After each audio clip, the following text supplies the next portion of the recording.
ESPN analyst, who was spared from brutal cuts, is slammed by viewers after appearing live on air from nail salon.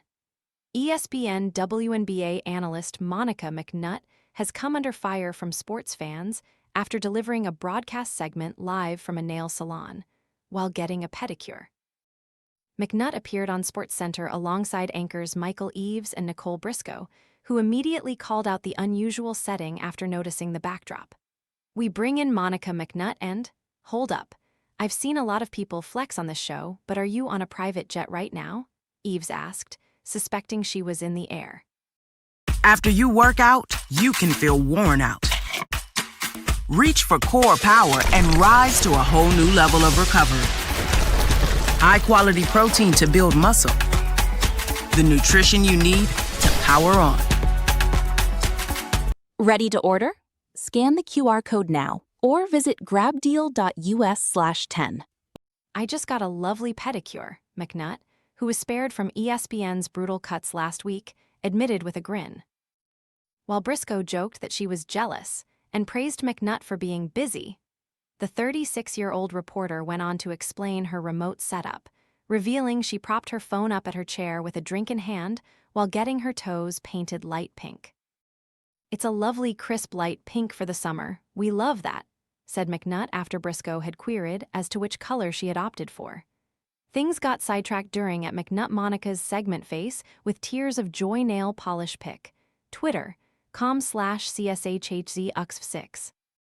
"Listen, real quick, bear with me folks at home if this is going to make you dizzy," McNutt continued, as she panned the phone around to show her surroundings.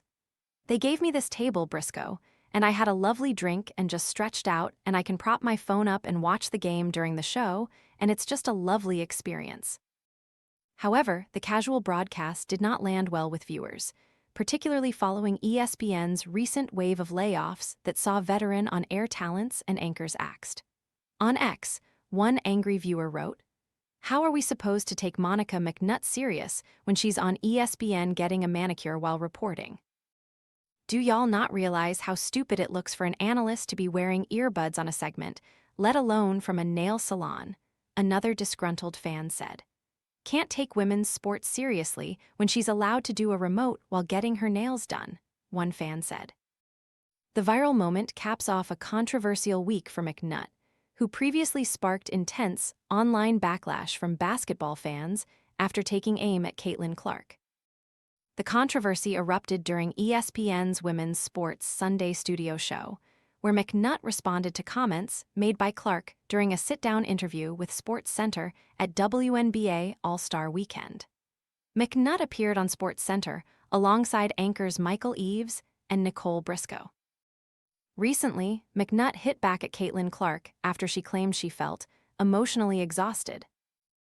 During the candid exchange, the 24-year-old Indiana Fever guard opened up about the heavy emotional toll of her meteoric rise, admitting the non-stop discourse surrounding her career has become emotionally exhausting. "When I walk out of the locker room, I shouldn't be, not fearful, of what the conversation is gonna be. Because people don't want to talk about the basketball, they just want to stir it up and make something else." However, rather than expressing sympathy for the star point guard, McNutt turned the criticism back on Clark, taking issue with her choice of words and suggesting she needs to do more to protect her fellow players in the league. "She is a shining star in the galaxy of the WNBA," McNutt argued. "But I do think as she continues to matriculate through this league, there's room for a little bit more accountability and self-awareness in terms of her role in the larger sisterhood, if she sees it that way in the WNBA." McNutt went on to argue that Clark's use of the word fearful was misplaced, pointing toward the harassment and threats directed at other players in the league. "I thought the choice, the word of being fearful of the conversation after a game that she alluded to was interesting," McNutt continued. "Because oftentimes, it seems, it's the folks that are accused of doing outside the parameters of competition who are fearful when you look at their social media."